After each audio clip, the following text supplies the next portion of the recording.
اعتماد به نفس چیست؟ تفاوت اون با عزت نفس تو چیه؟ نشونه های فردی که اعتماد به نفس پایینی داره چیه؟ اگر میخواید اینا رو بدونید با ما همراه باشید.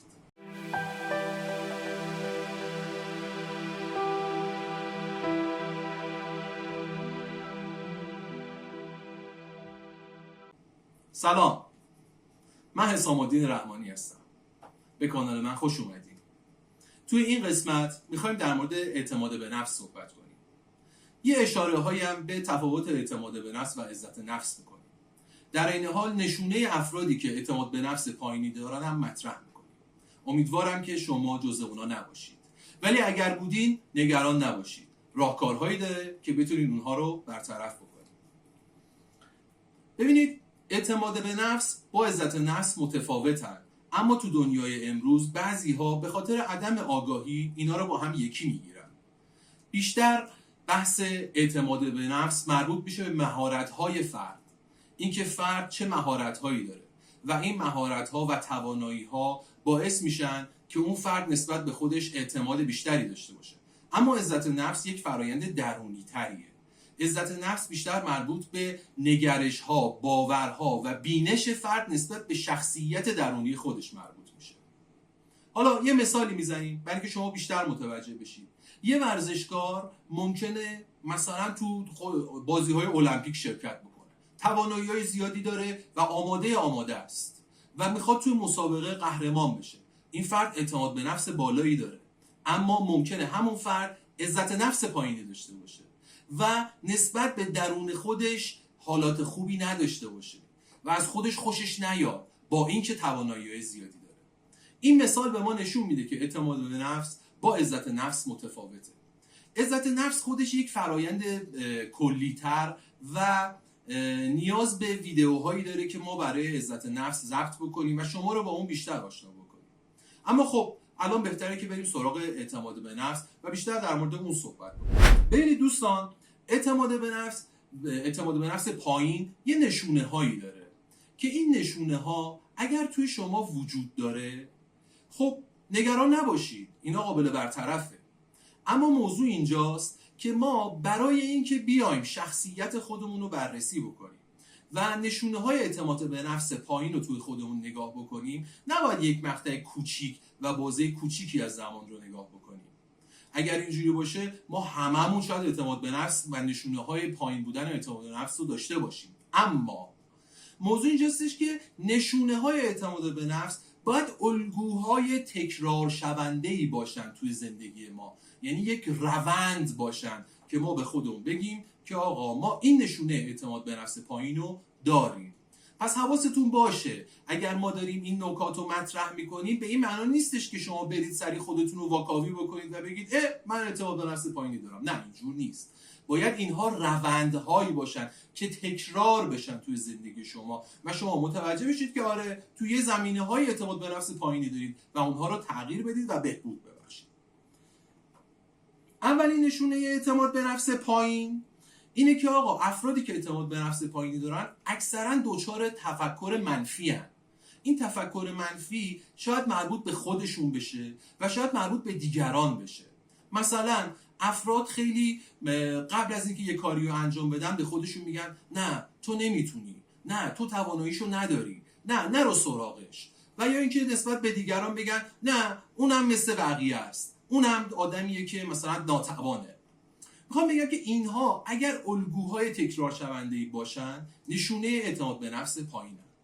نشونه دومی که برای اعتماد به نفس پایین مطرحه بحث ارتباط چشمیه. افرادی که اعتماد به نفس پایینی دارن معمولا ارتباط چشمی کمتری با دیگران برقرار میکنن. حالا معمولا مثلا زیاد چشاشون رو میندازن پایین، یا وقتی دارن با یکی مکالمه رو در رو میکنن دور و بر رو نگاه میکنن، زیاد به اون چشای فرد مقابل نگاه نمیکنن، یا مثلا یهویی به دکمه پیراهن طرف مقابل نگاه میکنن. چرا؟ چون اعتماد به نفسشون پایینه. اینها الگوهای تکرار شونده‌ای باید باشه. مورد بعدی بحث عذرخواهی‌های غیر معموله.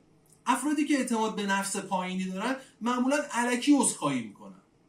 مثلا شاید همینجوری داره راه میره، خیلی مثلا اتفاقی یکی تنش میخوره به تنه این، خب میتونه راحت مثلا ازش عبور کنه یا به هر حال کنار بیاد با قضیه. اما یه هویی میبینید یا مثلا یه معذرت خواهی ساده بکنه، اما طرف آقا خیلی مختصم، آقا ببخشید اشتباه کردم، اشتباه از من بود، شما به بزرگی خود، اتفاقی نیفتاده. یعنی اتفاق بزرگی نیفتاده اما اون فرد خودش رو مقصر میدونه.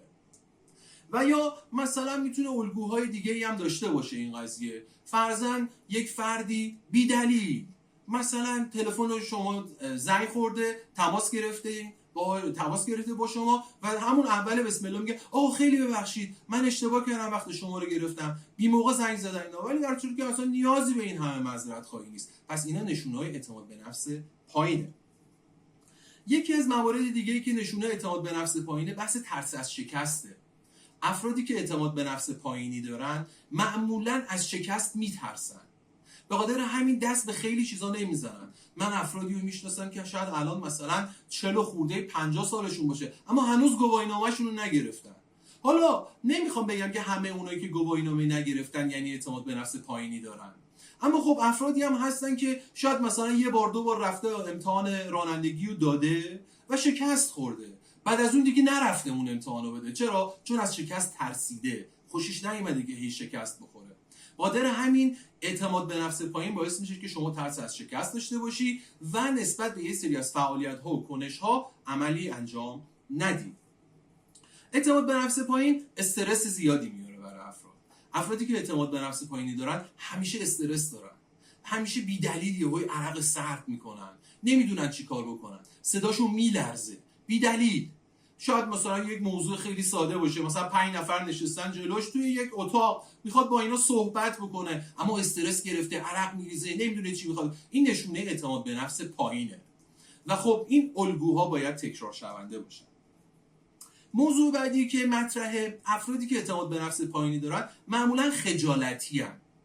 معمولا خب مثلا طرف خجالت میکشه صحبت بکنه، خجالت میکشه بره جلو، خجالت میکشه که مثلا توی یک جمعی بشینه، بادر معمولا از جمع‌ها دوری میکنن.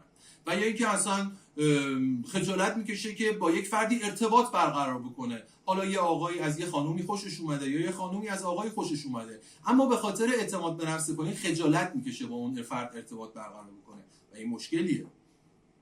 موضوع بعدی که از نشونه‌های اعتماد به نفس پایینه مقصریابیه. کسی که اعتماد به نفس پایینی داره معمولا دنبال مقصر میگرده، اون بار مسئله رو به دوش خودش نمیکشه و دنبال اینه که دیگران رو مقصر نشون بده. فرضاً حالا ما یه ضرب المثل قدیمی هم داریم، میگن آقا مثلا عروس بلد نبود برقصه، میگن زمینش کجه. میخوام به شما بگم که همین ضرب المثل داره نشون میده فرد وقتی اعتماد به نفس پایینی داره اولین کاری که میکنه اینه که میگه آقا تو مقصر بودی، هیچ وقت نمیاد اون مسئولیت و اون بار رو به دوش خودش بکشه و این یکی از نشونه‌های اساسی اعتماد به نفس پایینه. موضوع بعدی که هستش که توی اعتماد به نفس و نشونه‌های اعتماد به نفس مطرحه، بحث اینه که شما وقتی اعتماد به نفس پایینی دارین حالت تدافعی پیدا میکنین وقتی ازتون دارن انتقاد میکنن. فردی که اعتماد به نفس داره وقتی ازش انتقاد میشه میاد اولین کاری که میکنه اینه که خب اون انتقاد رو گوش میده و سعی میکنه اون انتقاد رو بیاره تو زندگی خودش، تو شرایط خودش و به واسطه اون خودش رو بهبود ببخشه.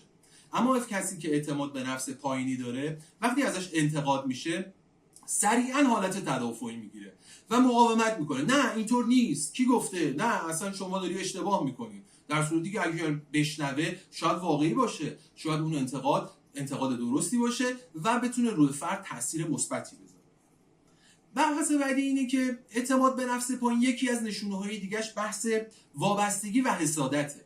افرادی که اعتماد به نفس پایینی دارن معمولاً به یک فرد خاص و یک جریانی وابستگی شدیدی دارن. خب این به چه معناست؟ به این معناست که آقا اون فرد فکر میکنه که من بدون طرف مقابلم میمیرم، بدون طرف مقابلم نمیتونم، بدون طرف مقابلم اصلا تو تصوراتم نمیگنجه. این نشونه اعتماد به نفس پایینه. فردی که اعتماد به نفس داشته باشه خب با شرایط کنار میاد، نه اینکه دیگران رو دوست نداره، نه دوست داره، بهشون هم علاقه داره، اما وقتی خب مثلا یک فردی نباشه خب میپذیره، کنار میاد، باش ادامه زندگی رو طی میکنه. اما افرادی که اعتماد به نفس پایینی دارن اینطور نیستن. و بحث حسادت، اعتماد به نفس پایین معمولا توی افراد حسود به وجود میاد.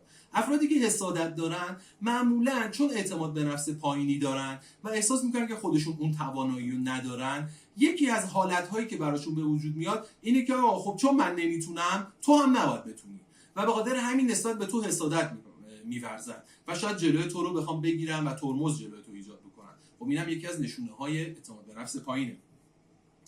و یکی از نشونه های دیگه که تو اعتماد به نفس پایین وجود داره بحث خراب کردن تمجید هاست. افرادی که اعتماد به نفس پایینی دارن وقتی ازشون تعریف میکنی سریع خرابش میکنن. مثلا شما میگی خب چقدر تو خوب صحبت کردی، طرف میگه نه اصلا اینجوری نیست، خیلی لطفه، نه من به هر حال یه کاری بود کردیم دیگه. آقا خب از تو تعریف کردن، تو باید این تعریفو به خودت بگیری و بپذیریش. اما وقتی اعتماد به نفس فرد پایینه، اولین کاری که میکنه اینه که نه، میزنه زیر قضیه، میگه نه آقا من قابل تمجید نیستم، از من تعریف نکنید. خب اینا نشونه هاییه که تو اعتماد به نفس پایین وجود داره. البته نشونه های زیاد دیگه ای هم وجود دارن، اما اینها نشونه های اصلی اعتماد به نفس پایینه و ما تو این کلیپ به شما نشونه هاشو گفتیم و از شما فقط یک نکته خیلی مهمه و از شما اینو میخوام، اینه که حواستون باشه. چند بار گفتم این نکته ها و این نشونه ها رو سریعا به خودتون نچسبونید. اینا باید الگوهای تکرار شونده باشن توی زندگی شما. یعنی ممکنه مثلا توی یه فرایند 1 سال اخیر خودتون رو بررسی بکنید ببینید که آره آقا اینجوریه، این وجود داره، و این که نه خب نه یه جایی این اتفاق افتاد اما دیگه نیفتاد. خب این نشونه رو شما ندارید. و موضوع بعدی اینه که اگر اعتماد به نفس پایینی دارید اصلا نگران نباشید. ما تو کلیپ بعدی راهکارهای بهبود اعتماد به نفس رو برای شما مطرح میکنیم. با ما همراه باشید.